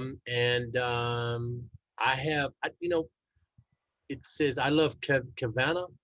I love Kavana. Canva, thank you, Canva. Miss Elaine. Yeah, Miss Elaine is all up on technology. Yeah, I see it. She did a couple of them. To use for myself. So that's something that she sees and she has value in. It's really good for her. There's Kavana. There we have. Okay, that's good. All righty. And that was really more talking about Kavana. Here's one from Elaine talking about QuickBooks as a number for tags for the WordPress platforms. Yeah. And I think Miss Elaine asked about Bitcoins. Okay. Let me tell you something. That's going to revolutionize the world and where things are going to be at in the future because the vending machine, in the hardcore neighborhoods of Liberty City or in Miami, they got Bitcoin machines. And again, it's all about efficiency. And so what it's doing is it's bringing the unbanked into the banking arena and the finance arena, so people don't have to pay, you know, $3 to pull some money out of a ATM machine that they can't relate to, you know. So and all of this in terms of the way things are going to be financed, as well as you know, smart contracts and things of that nature are going to revolutionize it. And if you as a business person, you're going to have to embrace these ideas, and you're going to have to embrace these thoughts, whether you like it or not, because you will have no choice going forward. And, you know, I own an investment banking firm, so we can take a company public on the New York Stock Exchange. And one of the things that the Security and Exchange Commission, which regulates the securities business, is pretty much said that if you're selling these things, you're selling a security, so you got to be licensed. But just think about how easy it is going to be do what we call cross-border transactions now, because you got a lot of people in the U.S. that are from around the world, certainly in Miami, and then I noticed a lot of Hispanics in the Nashville, Memphis area. You know, it can cost them $20 to transfer or wire some money to the Dominican or Puerto Rico or wherever. Well, with Bitcoins, that won't be happening. It's going to make it much more efficient. In fact, the banks are beginning to run scared, because if you look at another element of innovation and technology is how, and I'm sure you all are in business, how many emails you get a day, if not a week, that says we will lend you money. Just send us a number of bank statements or something like that. We will automatically debit the money out of your account. And people are gravitating to that because it's efficient, you know, versus you go to the bank and the bank says, oh, well, give us this, give us that, give us this, and we'll get back to you in 6 weeks. These folks are saying, listen, we'll get you money in your account in 48 hours. That costs you a little bit more, but if you got a big contract and you just need that money, or you need to pay that light bill and you can get that money, we do what we do. You know, unfortunately, a lot of the lessons and a lot of teachings, you know, they're not people who are boots on the ground. You know, they'll have these big corporations talk, presidents and CEOs and nonprofit people talking about how to grow a business, but they didn't ever have to grow a business. You guys had to grow a business. You are the ones that got the boots on the ground knowledge. Great, great. There was a question on, I saw the Bitcoin one. There's a question on project management module. And does Zoho have here it is. Does Zoho have a project management module? Yes, it does. Okay. Yep. Can you add travel? I would assume that you can add travel and trip time. Yep. You can have all that stuff within it, and that would probably be more in your accounting package than anything. But yeah, you can add that to it as well. So we answered the Bitcoin question. And you know, you can also create vendor lists for the person who mentioned that they sell products. You know, you can create vendor lists and all kinds of sales sheets, and you could even have people come to your site, you know, within this place in terms of orders and all kinds of stuff. There's software out there to do just about anything that you can imagine, you know, but I think the first thing you do is you keep it simple, is gather the data that's relevant for you. And the data that's relevant for you are the contacts, the vendors, you know, and all of the people that you have to communicate with on a frequent basis, or even not so frequent basis. But when you need them, you need them. You know, you don't want to have to go looking for your lawyer's number if you don't have to deal with a lawyer about 2 or 3 times a year or once a year. You don't have to go looking for it when you need it, you know. You want to have all of that stuff already in there. Like, I got a whole database of black lawyers. So whenever I want to find a black lawyer, I can hit a couple of keystrokes and figure it out. And like I said, one of the things I really love, because I like traveling, is that because I got people by the city and the state that they live in. And what it does, it makes it more efficient, because if I'm traveling to Nashville, you know, as an entrepreneur, you know, I want to make money. And so if there's 5 people that I need to meet and they're key people, I need to know who they are. Absolutely. Ms. Elaine, I would like to create an accountability. Okay, yes, I'd like to create an accountability transformation group. Okay, we've got some great things. And I think we have some questions that Ms. Elaine shared with us that she's asking a web developer to create an up and down port on the website. That's amazing. We're working on that as well to try to create a community. Don't want any paper. That's the key. Don't want any paper. Want to be efficient. Absolutely. Yeah, and maybe the next one we'll do is we can do it because Mr. Dixon, you and I have gone through the one that allows us to create our own community. Because then we can post all of the contracts and all of the vendor information that's coming out of, let's say, Tennessee Department of Transportation, and then you can get, you got the Tennessee Department of Water and Sewer and all of this and the other, and you can have all of this stuff in one place, and we can then have all of, so because once we put something in there, everybody who's in that accountability community is going to get an email. Yes, they will. And the other thing about entrepreneurs is sharing idea. If you come across something good, you can just share it right there, and vice versa. If somebody runs across a deal and he's a plumber, but he sees an opportunity for an electrician, you put it there, because guess what? That electrician now is going to go out and sell your business. Most businesses, a lot of businesses, that's how you want to do it. You want other people out there working and pushing your business, and they'll push your business if you can push their business, because as they say, people don't remember what you said. They remember how you make them feel, and people feel very good when you refer business to them, and when they get an opportunity to do the same thing, they're going to do it, and because you're communicating and keeping them in the front of your vision, it makes sense. And I think one of the things that Ms. Hebrew said earlier, and that is we got enough of skill set on this particular site to build, a whole building. Why don't you guys do that? Why don't you all say, okay, let's look at our strengths and our talents across everything. And let's go after a deal. Let's find something that we can go after, and then let's all communicate around it and figure out how to do it. And again, when you're using enterprise software, what I've found is it's giving me time to be creative and to think, because I'm not thinking about, did I email somebody or did I found that contract, or when I come in tomorrow, I got to look for this or that or the other.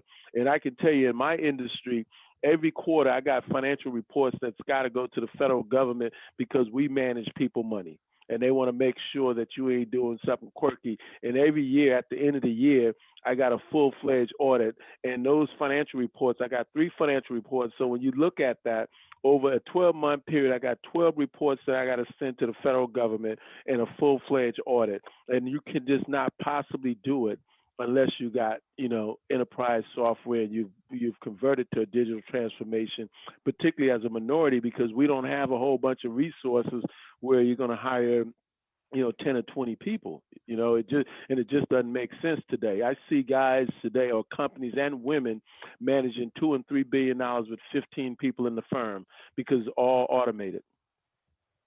There you go. And yet, great so much. That's a great intro to how do you make this culturally relevant to you, meaning you invested time and you invested money in making sure that you in fact benefit from this. Firms, coming with the customers. Okay, Ms. Elaine. Okay, I think we answered most of the questions. Ms. Elaine gave this great challenge to herself and I guess to all of us. She's going to develop a 60-day goal for prioritizing the top 6 construction bankers and schedule recurring lunches to build relationships. Amen. Absolutely. That's good. Absolutely. And what I'll do is that there are alternative lenders that we can have conversations about, because really the most part, banks are so difficult to deal with, because when the regulatory compliance around banks were established in 1933 and 1934, they have not substantially changed the regulations since then, because coming out of the Great Depression, that's when they established banking regulations as well as investment regulations. And what they did is they separated the activity of banking from investment banking. And so literally they're simply saying banks can only lend people money who got collateral or money sitting in the bank. But you got the alternative funding sources that are a lot more reasonable. You got pension companies, you got insurance companies, you got private equity companies, you got mortgage companies that all they do. And some people ask me, are they hard equity? No, they're not hard equity. They're just people who are managing pension money. And if they tell the pension fund they're going to get them 4%, they can afford to charge you 6%. There you go. Mr. Nice, could you bring up the next slide, part of the presentation, please? Guys, thanks for hanging with us thus far. We are at the point where we've dealt with questions and answers, and we want to talk about a couple of next steps. Okay, so as we did last time, we have some questions for you to consider. So these are 4 questions. You'll get them in the email from Ms. Beth, and we want you to fill out those and answer those. Okay. Pretty straightforward questions. Next slide. Now, as a function of what we do, there's a couple of relational things we want to audit with you guys. You're going to get a survey. Eventually, it's going to be a part of the presentation, if you will, but until then, it's going to be emailed to you directly. We received, as I mentioned before, 11 people that participated in it. Our goal is to get 100% of every time of every survey, so we can understand how you're thinking. We appreciate those that submitted. It means it's very valuable for us to get that information. So we want to make sure you understand. We're going to send you some more again. Please get them to us as quick as you can. We want them back by tomorrow before 5. So we're going to go ahead and get some like 10 or 12 questions, knock them out, send it to us. So we'll have to go to the weekend with that over our head. Second, we want to build a relationship with you, and we want to be able to market you. So we talked about that initially. We need a headshot. We need a headshot that's marketable, a marketing headshot that we're going to use as we begin to look at our prime relationships and our end of program celebration. So I want to get those to you. Could you have those sent to Ms. Beth by February the 1st at 5 p.m.? It's just a headshot. She'll follow up with you, but in an email promoting that we need this information. But please make sure you respond to the emails appropriately. And lastly today, please complete and send us the answer to the questions that I just shared with you by the 1st of February at 5 o'clock. So we're trying to put time frames and dates on these things, but we want you to respond. This is a business relationship, and we want to make sure that you respond in a way that we can get those things and we can make sure we're more efficient for you. And lastly, I guess for those that may that didn't make the call, if you know those, if you talk to people that are initially signed up for the class, there's only so many classes that can be missed. So I know one person called and told us they can't make it. We'll have a special session for them. They won't miss anything. So if you find your way, we want you here. But if you can't be here, let us know, and we'll make sure that you know we have some kind of sidebar with you, because it's all about making sure that we get you the information. Information is power, and how you use it really impacts generationally what we hope your collective generational bottom line. So we can't give you 40 acres and a mule, but we can definitely give you information that empowers you for the next level of information that's coming down as far as opportunities are concerned. So all that being said, Ms. Beth, Ms. Denise, Mr. Wilson, did anything else you want to say for the good of the order this evening? Yeah. Yes, yeah, we have two people join, and we would like to have Mr. Roberto Perfect. Zabala to give his 30-second elevator speech, and Mr. Edward Henley afterwards. We got Okay. Mr. Roberto, are you ready? I can't hear you. Just unmute. Unmute yourself. I got it. Okay, can you see me? Okay, my name is There you go. Roberto Zabala. We have you. Yes, Can you sir. hear me? Hey, how you doing? Good, sir. Perfect. Okay, Now you see.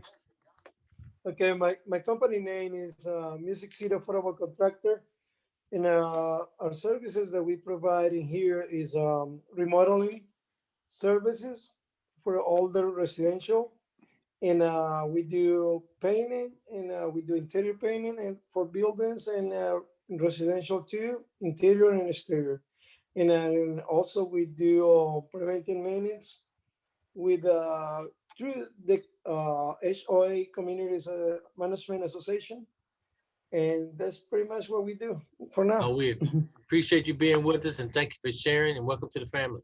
And this is my card. Thank you very much. And this is my business card. I don't know if you can see it. We'll get it and make sure everybody has it for sure. All right. Thank you. And the other Miss Beth, the other And gentleman? Mr. Edward Henley. Yes, Okay. absolutely. Thank you, Ms. Bell, and thank you all for making time for this. My name is Edward Henley. I'm the principal and project executive at Pillars Development. We're a land planning, development, and a construction firm that are here located in Nashville, Tennessee. I've been in business for 8 years. We do a lot of owners rep and project management work for municipalities, primarily the city of Nashville, also the state, as well as our local housing authority, and also work with municipalities in the mid-state, looking for expansion into Memphis, as well as into Eastern Tennessee, into Knoxville and Chattanooga. We have a team of 9 people, and we are extremely excited about the growth that we're still looking forward to doing going into 2021. We have a passion as well as a practice focusing on affordable housing. So the creation and preservation of housing units and growing a portfolio there, and expanding our property management capabilities with our own portfolio, but as well as assisting others as they seek to provide affordable and housing with dignity. Thank you so much. I'm glad you guys got in and glad you guys shared with us. That's amazing. Thank you both for being here and all of you for providing the information that you did. Before we close, I want to make sure that we always talk about our partners, and we wouldn't be anything in any market without our stakeholders. And our stakeholders are the SBA. They're with us, the SBA Nashville team with us, the state of Tennessee, Department of Transportation. They're partners with us. The city of Nashville and Davidson County are partnered with us, and the airport, the Nashville airport, is partnered with us. And at some point in the future, we're going to have those stakeholders be a part of this process.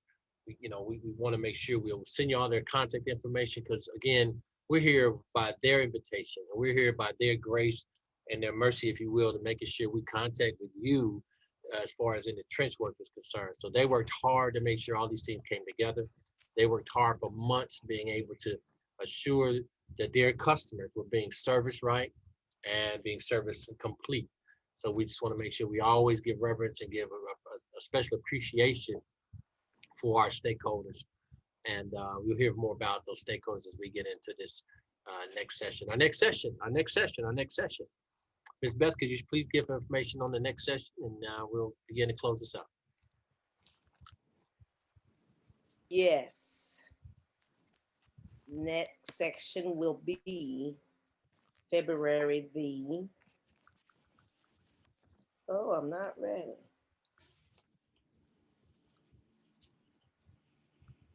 '11th, and will be on bonds with Miss Dunsley Powell and Chris Smith of the Anderson and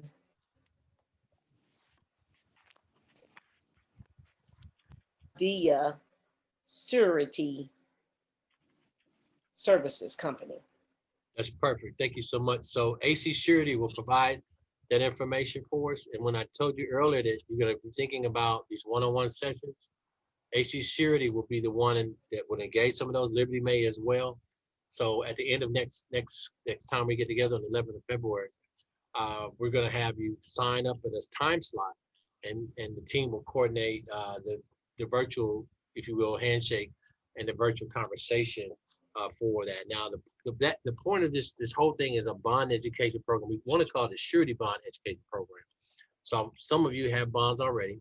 Some of you made it a point saying that you want to get a bond. Some of you saying, I don't know if I can get a bond, what kind of business I'm in. So one thing that we want to be clear is that we want to make sure that at the end of our class, at the end of our discussion, our delivery was that there's a bond, either first-time bond, expanded bond market, or maybe lower premium in a bond, or in fact, there may be, okay, we didn't get a bond at the end of the class, but because of continued conversation with you and networking with you and cultivating the business relationship and growth with you, that it may be maybe 6 months, maybe so, but it's going to happen. So that's what we're committed to. So we're excited about that future. We've done it in a couple different markets. So we high expectations for the folks in the National MSA, and we have some folks from other states, and that we're welcome too. So we want to make sure we do that. I think there were some other folks that had a few things to say. I think I heard David had something else to add before we close. No, I just want to thank them and let them know how important what they're doing as entrepreneurs in this country and moving us forward. Small businesses are ones that create the jobs and make the maximum impact. Large companies only hire about 35% of the people in this country. It's us that move this country. So congratulations, keep up the wonderful work. I know Hebrew will make available and Mrs. Banner my contact information. Absolutely, absolutely. This is relationally based, and he'll be available. David will, and others will continue dialogue. If you think of something tomorrow you didn't ask the question, you wake up like, oh man, I wish I'd asked this question. That's okay. It's never too late. Just email Miss Beth, and we'll get that coordinated. So if all hearts and mind clear, we're going to close out our time this evening. Appreciate your investment, continuing investment. We've got to run it through the tape. The tape is end of April. Then maybe a couple one after that with the celebration with the SBA that's planning. We're working with them on that. Miss Latanya and her team. So we want to make sure that that's clear. We're running through the tape. So we look forward to seeing you guys on February what? The 11th, 7 p.m. Nashville time. All you guys be safe and be protective of your environment and your families, and keep focused on your bottom line. That makes a difference here today and tomorrow.